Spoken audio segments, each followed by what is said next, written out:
Well, good afternoon, everybody. We're back with another episode of Pickup Lines presented by Gomez Law Firm, Integrity Roofing and Siding, and the Sabinal Group. And for the first time in Pickup Lines history, we're broadcasting live from lovely Boerne, Texas. As Mark Bohanan, I told him to adjust the seat. However, if you want to lay down, you can. Yeah, it's totally up to you. We may both be laying down by the time this is over. Goodness gracious. But Chef Mark Bohanan is here, probably one of the better-known residents of Boerne. Well, you know, it took us a while to become that. Most small towns have cliques, and I think I was blamed in the beginning for maybe adding a few more cars to the local stoplight. Hopefully everybody's passed that, and they've enjoyed the patio or had some dinner or lunch over here, or a brunch for sure. Yeah. And we're all one with each other. It's a beautiful thing. We are steps away, quite literally, from Peggy's on the Green, which I guess is celebrating. You're in your, what, 8th year now? 8th year. Congratulations. Was that a quick 8 years for you, or has it really drug on? Everything has drug on or seemed to have done so after COVID. COVID, yeah. Just to even be open. And I don't know how much people really know or want to even know about those things, but we're just now back, since you asked the question, back to where we were in 2019. And if you fast forward 5 years, 19, 20, 1, 2, 3, 4, right. 5 years, 5 long years that took for this place. Came back a little quicker, but the one downtown, 2023 was back. So 4 years, 5 years from that, which was very bad for a lot of people. And what I was going to say was some did not make it back from business-wise or otherwise. And I'm sorry for anybody that had lost during that, because it was a non-known situation in the history of humanity. What do we do next? They don't teach that in culinary school, right? Not in culinary. I mean, you went to A&M for a little while too, right? I graduated from A&M. Never taught COVID action plan in any of those classrooms. Fall down on knees and pray is about what most everybody did that had a clue. And for some of us, we were allowed to remain open, and for some of us, we didn't stay open. Hopefully the people that closed didn't also lose their lives. Yeah. You know, that would even be more of a catastrophe. But people, it had long-lasting effects even after it was over and everybody was open. You just don't bounce back. And I mean, I can tell you one simple thing. We have a perishable commodity, not the liquor, but all of the food. The food the day we closed was given to all the employees. Steaks and everything. Everything was given, and we even made bags to kind of keep it as equal for everybody as we could. What are you going to do? You're closed 4 months. There's nothing left. I don't want anything in my freezer. You know, the whiskey, that was the whiskey, but all the food. And it's not just that you have to give it away. That's a good thing, because at least people had that to count on if they go to their local H-E-B, like I went and saw the shelves raked clean. Yeah. You want that little something to help you have a moment or two to think, okay, I've got enough food here maybe for 2 or 3 days if I cook it, but what do I do next if the shelves are still empty with the supply chain and all that? So you do it, but it's just something that you don't bounce back from quickly. And like you said, I mean, here we are, 2024, and you're just now getting back to pre-pandemic levels and everything. Was there ever a point during that COVID situation where you considered closing? Was that an option at either or both restaurants? Never, never, never. I said quite the contraire. I said, God or regular will take me out. Never will I be put out by something that I can't see, don't understand, and other things that I won't go into here. You know, I could not, even if I would have thought it, Ernie, I don't think I would have said it. I'm not a liar, but there's just some information that's TMI. You got to give your employees some kind of hope. I mean, I had back then, right at what I have now, close to 200 employees. And if they can't look to me, as they have for 22 years downtown, of course, at that time it was 18 years or whatever. Bohanan's, yeah, at Bohanan's. You know, you've got to have some kind of rock to cling to, besides your personal faith, or if you're a doctor, you know, medicine or whatever. But yeah, no is the answer. I never thought about that. And, I had some things put aside, but nobody had put aside Nobody. for zero book balance coming in when you're a cash flow business like a restaurant. Even in the days when I first opened, the bank account never showed zero or no movement. It may have been $100 when you first opened, but that's $100. To see zero for 4 months, that's a new version of horror or terror. May we never have that again. For anybody. Gosh, it's not just me I'm talking about. I'm talking about everybody in the food business or any business that was put upon. If you made gloves or masks and you were in that line of business, you're a billionaire by now. But not everybody was afforded that option. We all do what we do in life, and some people stayed open. A lot of people didn't. All right. So, enjoying the conversation here with Chef Mark Bohanan, who's been a fixture, downtown on Houston Street with Bohanan's, like you said, for 20 plus years now. But we are in Boerne today at Peggy's on the Green, and we've got some fun things to show off. He has some surprises to show off here in just a little bit. I have not seen any of this, but I do want to go back to G-rated. There won't be anything of a naughty nature. This is Facebook, so we can get away with a little bit more. But going back to the early days, you grew up in Jourdanton, right? Correct. And so Peggy's on the Green is inspired by your late mother. Correct. She was the one it was your mother and your grandmother and even your grandfather who did a lot of cooking and grilling. They pretty much all did, and whether that was a thing of necessity back in the 70s or a thing of desire, a little of both. My mother was a home economics teacher and taught in all the schools except Jourdanton, where I went to high school, my brother and sister. She made it a point to never teach where we were at school. Well, we were all in school in Jourdanton. So she taught in Pleasanton, Poteet, Charlotte, and Tilden, Texas was her first job. Like Atascosa County area. Atascosa County is exactly right. And I mean, you grow up and you have a garden. Everybody did, but the thing for us was down in our area, there were larger farmers that were selling to Hunt's, Libby's, the canneries of the day, if you will. Canned vegetables. Exactly. Right. So you would go out to the cornfield and you would go out and bring burlap bags, and you might get 25 dozen or 30 dozen ears, and then you would take them back into the backyard on a giant table, which we still have down at the ranch or place today. Yeah. And you would shuck them and get all the silk off, and then they would make the cream corn that later showed up downtown, and things of that nature. It just... my grandfather did chicken halves almost every Sunday if my grandmother wasn't doing a pot roast, or, we have a lot of Italian in us. And, this is one story that I tell from the way back. I would get off of the bus and walk from where the bus would let us off and walk down the road to my grandmother and grandfather's house, because my mom and dad were both working when we were in first grade through, 8, 10, 12. Elementary, middle school, yeah. And so we would all, as kids, there was 4 or 5 kids getting off the bus stop with me, and we would just kind of smell what was going to be for dinner. And we would already be cooking up. Where are we going to eat? If you're having chicken fried steak, but wait, you smell like spaghetti and meatballs or something Italian over there, and this guy smells like something's being barbecued or whatever. We were kids, and we would have this kind of thing, and you could definitely in those days smell what was going on, and already kind of as kids, well, why don't you ask me over, or I'll go to your house and you come to my house tomorrow. So there was a lot of that. My grandmother and grandfather, everybody got off work back then earlier in the afternoon. I'm going to say 3:30. My grandfather worked for Humble back then, Exxon today. And they all got off around 3:30. They started early, got off early.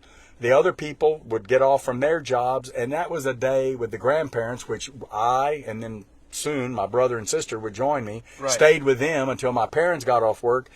Everybody would go to each other's house on that block for coffee and cake. And so somebody would bake something, and you'd be over here Monday, over there Tuesday, and all of this plays into your question.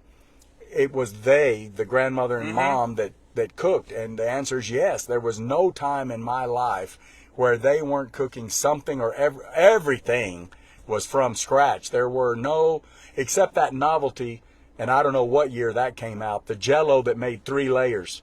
You had Jell-O, and then some kind of creamy looking like something. a parfait type thing? Yep. You would mix it up, pour it in that glass. Right. I don't know. I guess we ate it, and I mean, we're all still alive, so it's all good. But nobody, I think, understood it. Right. To this day, they probably didn't understand But it. there wasn't a lot of going out to eat back No, then. sir.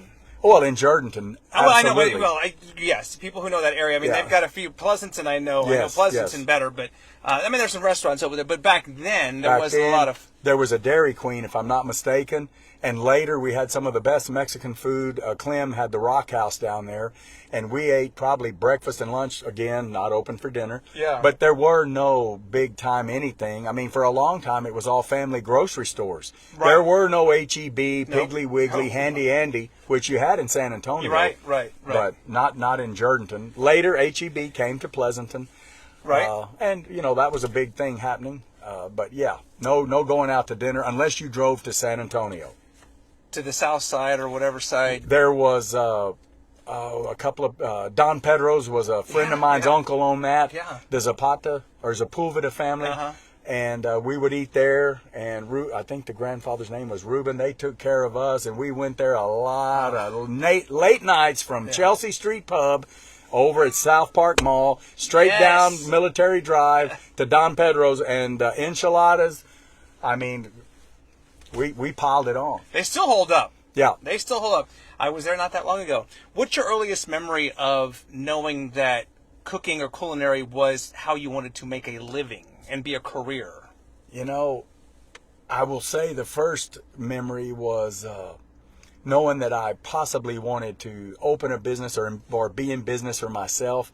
I saw my grandfather early retired from Humble Oil and Gas, and you know, you don't think about that as a kid, but when you're a man and you've been doing something for 42 years, he worked, and he wanted to work to a certain age, and they offered him an early retirement, and he had to take it, and I don't think he really wanted it. He wasn't a guy to complain or badmouth people, but I saw that, you know, that, and then growing up through the years, that, you know, if you were lucky enough to do well in your own business, then you basically worked when you wanted or needed to, and you would go in and get off when needed, and you would also lay it all down when needed, sell it or retire, whatever. Right.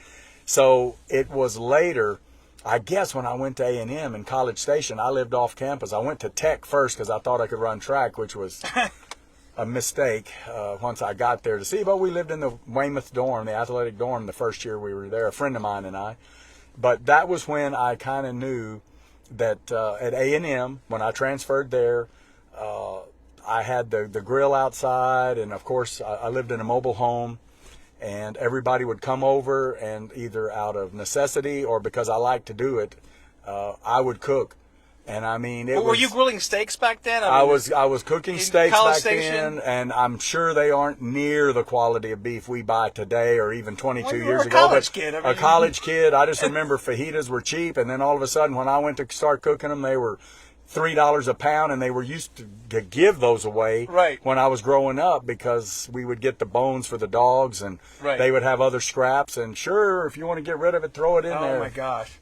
You know. What a crazy time that is. I read earlier, and some people might find this hard to envision, you had to start somewhere, but is it true that you once worked for Luby's? Yes. And Furr's Cafeteria? Yes, I worked By the for way, Luby. coming from Victoria, that's two of my favorite places growing up, because we didn't have a lot in Victoria either. But Oh, I worked first for Luby's.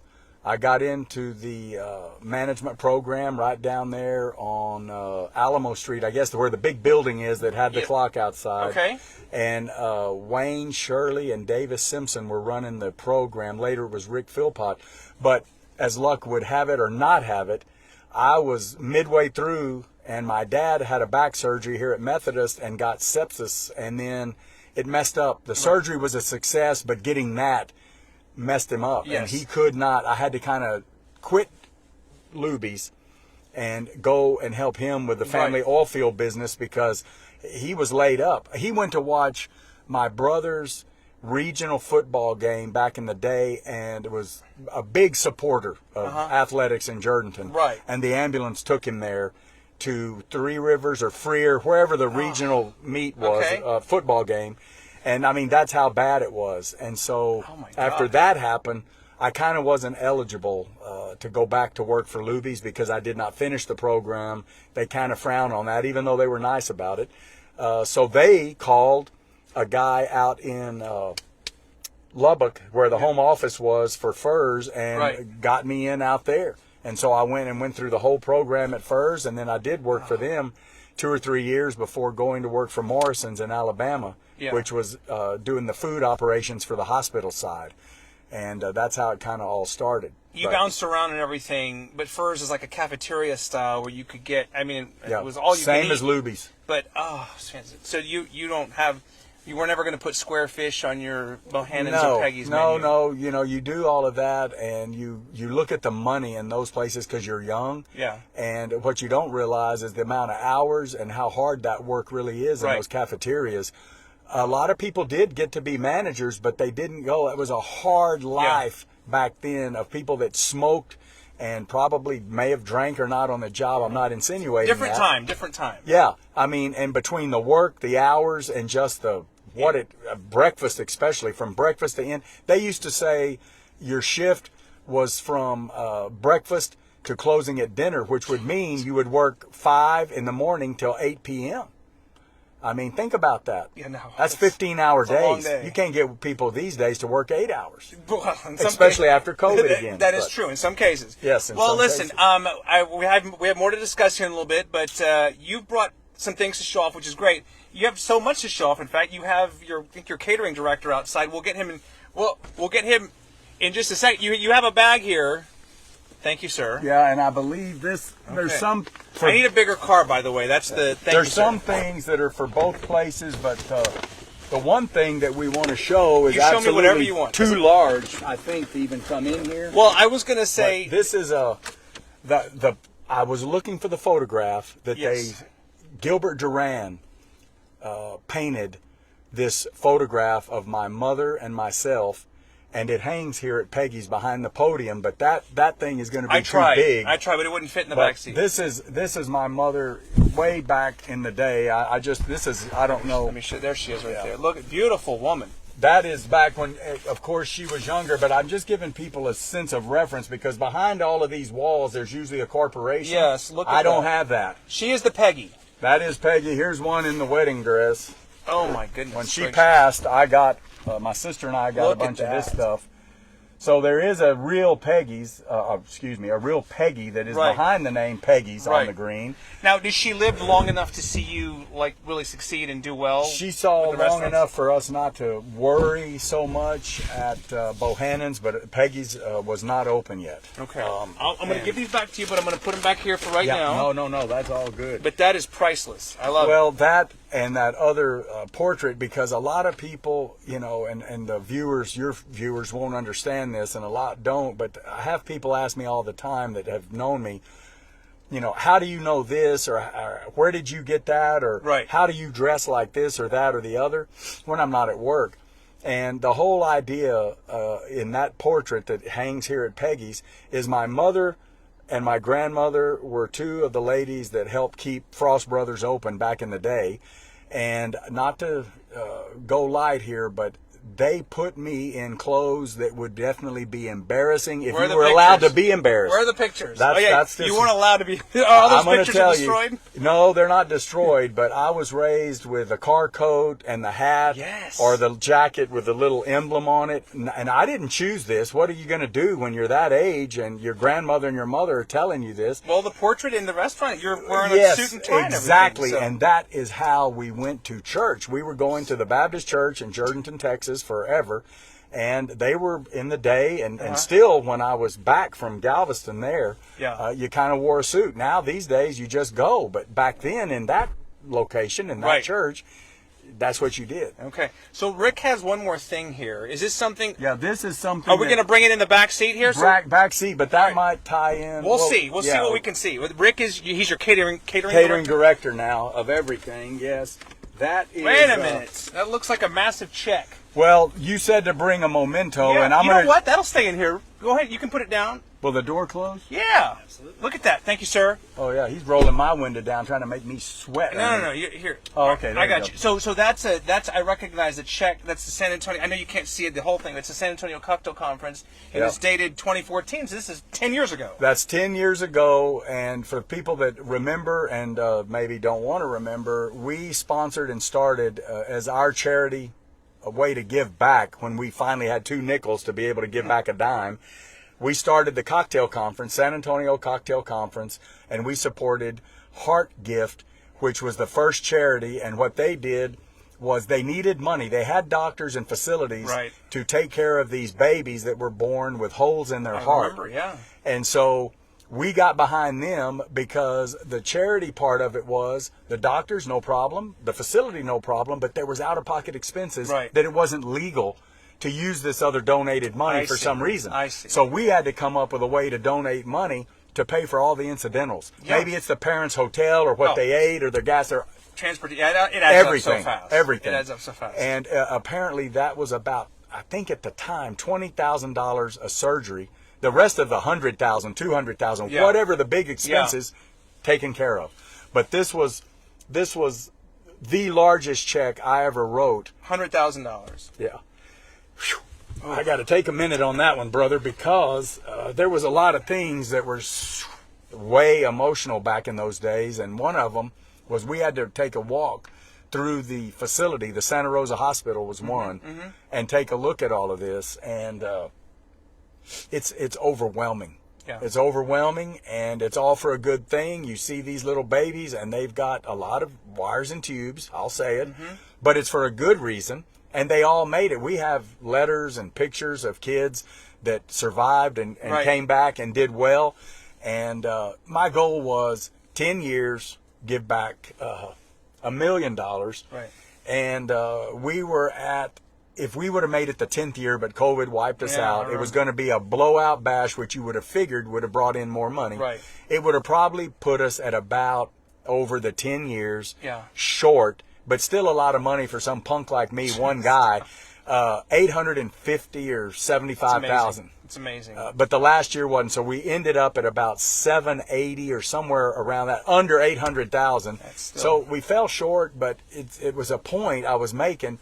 You know, if I can do it, anybody could do it. And I had a, you know, yes, some of it was kind of alcohol related, but it wasn't. This is something to this day, the police that help us and take care of us down on the street, they'll tell us, you guys ran that thing for 8 years and we never had a call. There's places that are open today that we take people to jail in cars or vans or whatever you do these days. But you guys literally, the last year we did it, 2019, would have been 2019, yes, that January, of, or maybe it was the first month of 2020, excuse me, first year. Yes, that year was the most record sales of all the tickets to get into the events, and I believe Kathy told me it was at either 12 or 15,000. Yes. That's just the ones that we know were bought that we could track, because everybody was selling them and you were going to as you choose kind of events. But it had turned into something. Fedor's had it as the top, at one point, the top cocktail conference in the United States. Before this other lady kind of went out of business, that's when we kind of became number one. Yeah. She'd been doing it longer, but we were in the top 3 for years. No, I went to many of them, as you know. Well, yeah, and we were on your station with you guys. And you were on Fox many, many times, and I have such fond memories of that. So I do too. A couple more minutes with Mark Bohanan. Did you have anything else you wanted to show us or anything? Well, I know he brought a lot of stuff, which is amazing. It's just kind of hard to dig through. This was something that, I don't know. Who's that guy? In Biz magazine was the flip side of MD Monthly.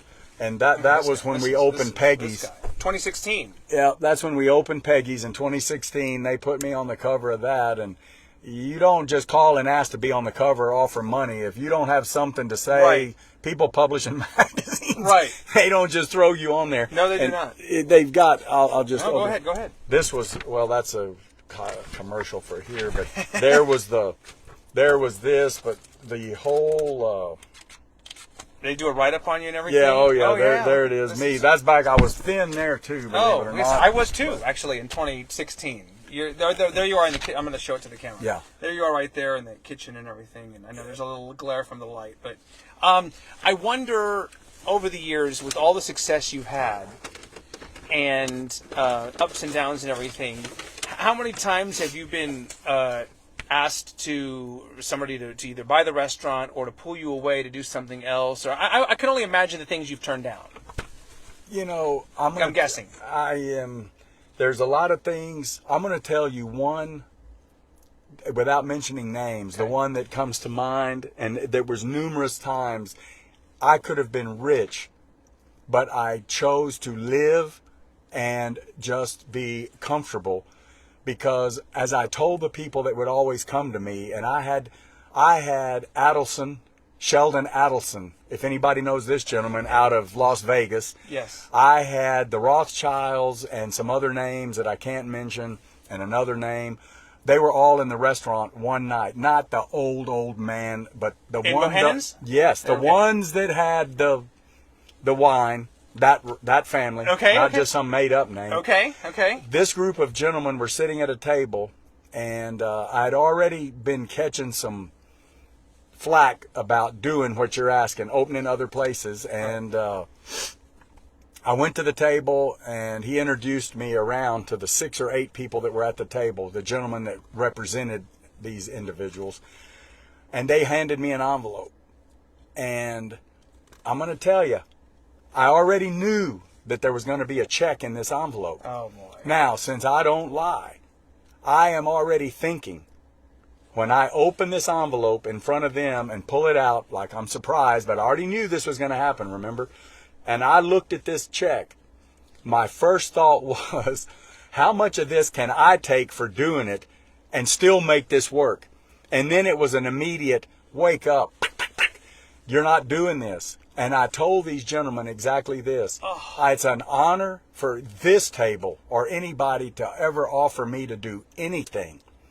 But I can't give y'all 100% what y'all want, because I can't leave my place, and I can't stay in what I would do for you. The Right. reason my place works is because I'm here every here. day. So they And wanted you to open a restaurant for them, like not in Vegas, just or one. a chain, or a. No, I'm going to tell you, man. That check, just to get me started, I believe it was for $10 or $12 million. That check What? written to me, and I tore that check up with my hands shaking. I tore the check up before I was stupid enough to take it, because money is an aphrodisiac, even for. Oh, but it's $10 million. I know, man, Mark. but I mean, let me tell you something, man. These people are so big time. I'm just going to say this. gosh. I didn't want to spend my life looking over my shoulder. Literally. You cannot get in and do things for people. They have an expectation of this, and you can Yeah. only provide that. And that's what's killed me. What I have opened was to be the best, never the richest or never the largest. Another guy that had offered me a job is the largest. Fertitta family.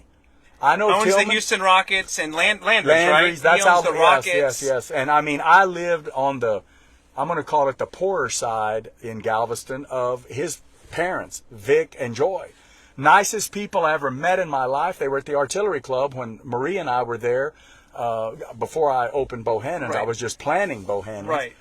And you have in the restaurant business a very limited opportunity to have a life or raise any children, because that all happens at night.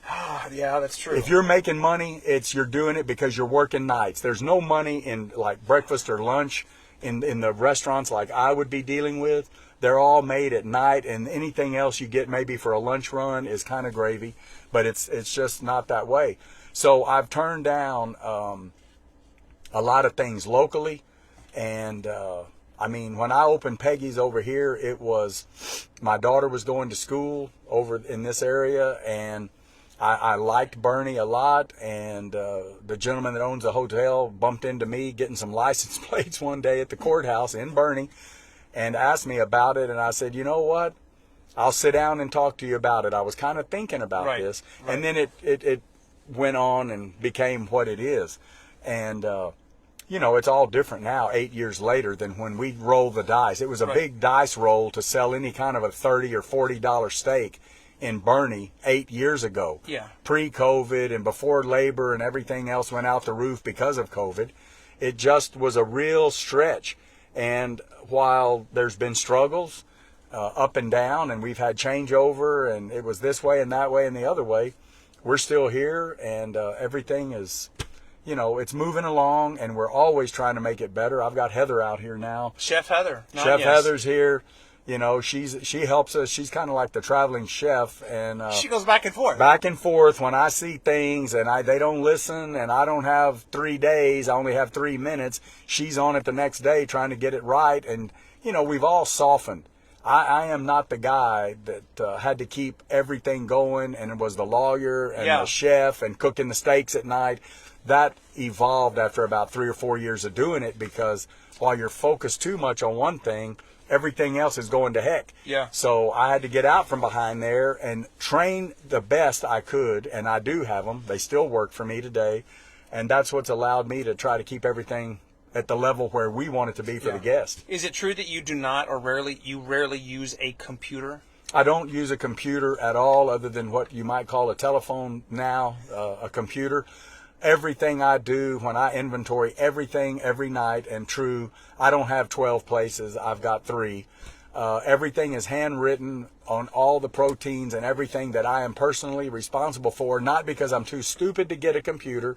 We have them, I just don't use them. You can afford one. Well, the thing about it is, if you're touching a button on a computer and it doesn't, let's just say your food cost, you're watching that. For me, if I'm writing everything down every night and inventorying it, with having to write it with a pencil and look at it, it's different than just hitting a bunch of keys that, as long as the key works and it's in the cell or in the column or straight, it's all great. But you're more worried about if your computer breaks and you can't do it. You're not worried about, oh my God, when did they raise the price? We had some people raise something to us one time. It was astronomical. It was like $1,000 a case. And because we look at it every night, we caught it. Sure, it was a mistake on the computer.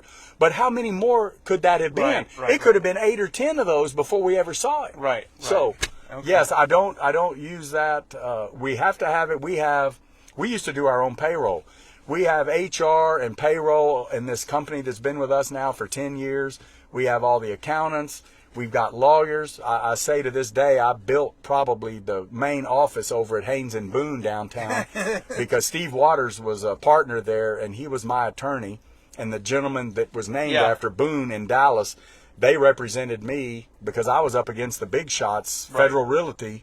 It's a writ. And they have people just sitting around looking for things to do, which cost me $500 an hour. Yikes. So I was doing it all. I found out you can't do that. Right. You got to do what you can do and let the other people have it, because you're shooting with a shotgun. You're not hitting anything but splattering everything. Yeah. And plus, time is precious. You can't, you let other people do it, and you have more time with your family. Well, and while all of that was going on before we opened, this happened.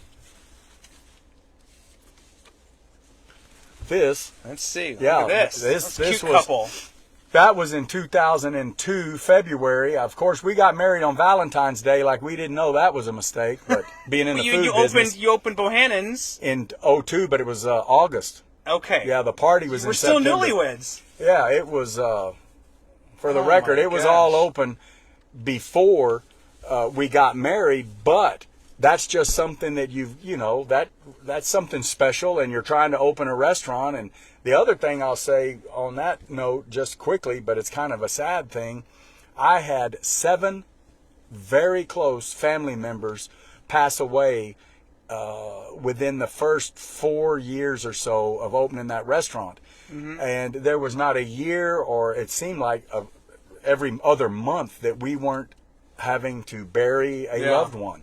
And that will mess your head up. My mother was at the Knicks, and I would go over there and sit with her and then go back to the restaurant and do my job.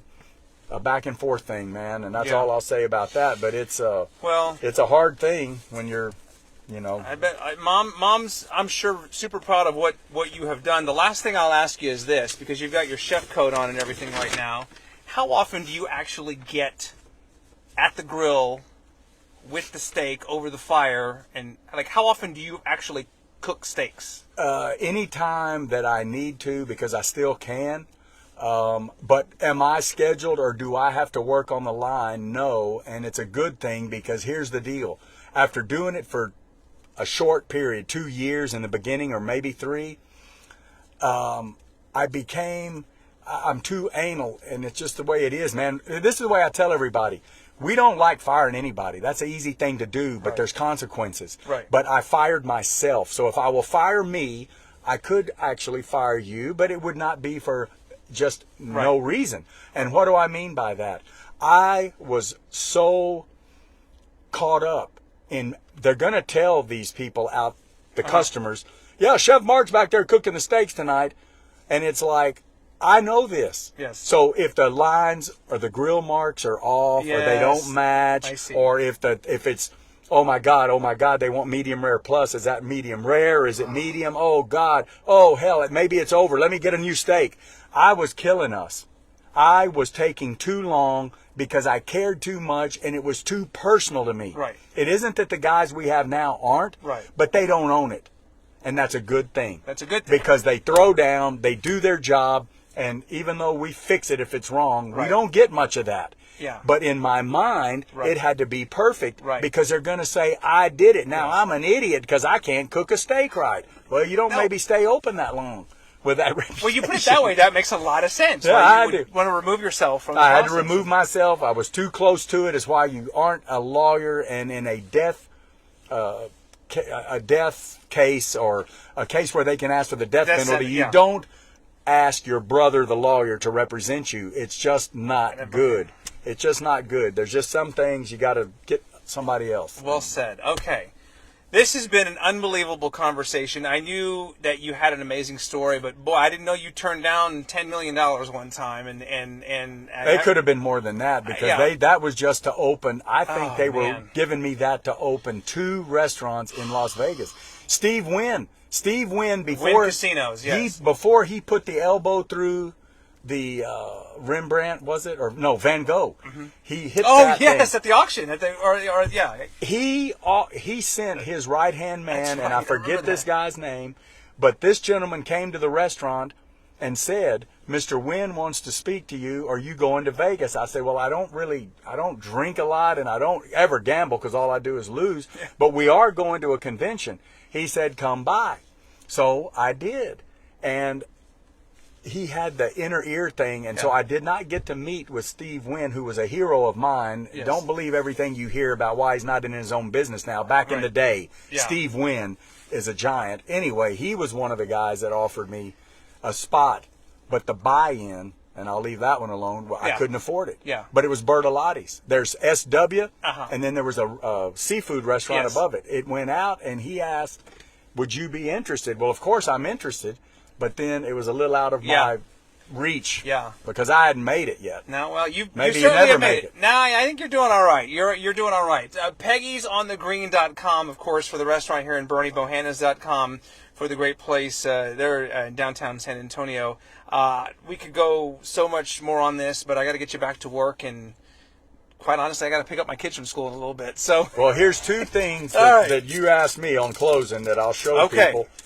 This one is the AAA. Maybe you want to hold that. You know where it is. Real close. Go ahead. That's the AAA 4-diamond pin before they kind of went in a different direction on that emblem. And we got that the first year that we opened. And then the next year I got a letter telling me that it wasn't right, that we couldn't have it. Right. And that was a big problem, but I stuck to my guns, and so every year that Bohanan's has been open since '02, we have been rated 4-diamond. We have not chosen to go 5-diamond because there's a lot of things with furniture and food that goes with a lot of height and other things. Expenses. Yes, it does, and I don't think we do the volume anymore. It would be more like a Larev, if you would. Okay. And then this is the most recent pin that I have made and give out to the employees and to the guests as long as I have them. That pin was for 2022, which represented 20 years. And I'm sure that the banker, although he had his arm twisted, Never thought we would make it at all, but we're here. You know, I'm going to throw out two numbers, and I never say numbers. It has nothing to do with what we make or anything. But they added it up the other day, and in the 20 years, it's simple math. In 20 years, they came up with a number like $150 million run through that place downtown. That's just upstairs. That's not Peggy's. That's not the bar. Oh my gosh. And I'm not, I'm just saying that we've been blessed by God and the customer. I had the Baptist preacher come and the Catholic minister come from Jourdanton, and they both blessed the building in San Antonio before I ever opened it. And they both came and did the same at Peggy's, although Father Mike, I believe was his name, he was unavailable, so there's somebody else that came. But Ken Black was the Baptist preacher in Jourdanton, Texas. His wife was Nancy. They were there the whole time we were there. And they came and blessed Peggy's. And I'm a big believer. That's all I'll say. I believe because a guy like me could not have done all of this by himself. There's a man upstairs that kept me alive with a little incident back a few years ago and allowed the business to go because, yes, I made a deal with the preacher and God, and I know you're not supposed to, but I promise everybody viewing this that it worked. I don't condone it or say y'all do this, but I had to go in there and do something because there was a time when I really thought downtown could go away. And that's how I handled it, and we're still here. Well, your mama's up there too with my mom, and I've said it before. I've prayed my mother up top many times, and I've been blessed to be able to do this show and talk to people like you and just share the stories and everything. And I'm delighted that you were able to give me some time today. Well, I appreciate it. One other thing was having a daughter in 2009, and I didn't bring any pictures because we don't put her all over anything, but Alexis was born in 2009, and she goes to school over here, and there's some things there that might come our way because this kid is 15 now, and she can make macarons that I am told are as good as the ones that the people we know that go to France. Okay. And I don't make those. She has God-given talent.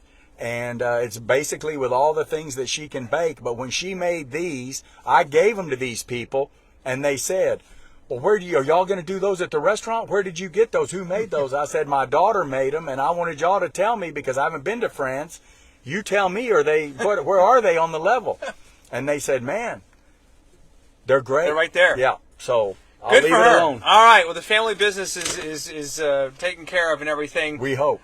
So grateful, Mark. Thank you so much. And here's to many, many more years of success and amazing food, sir. Thank you. I appreciate it. The great chef Mark Bohanan. Peggy's on the green, and of course Bohanan's in downtown San Antonio. And there is another episode of Pickup Lines presented by Gomez Law Firm, Integrity Roofing and Siding, and the Sabinal Group. We'll be back very soon with another episode right here. Until then, stay cool and have a great day. Bye for now. Thank you.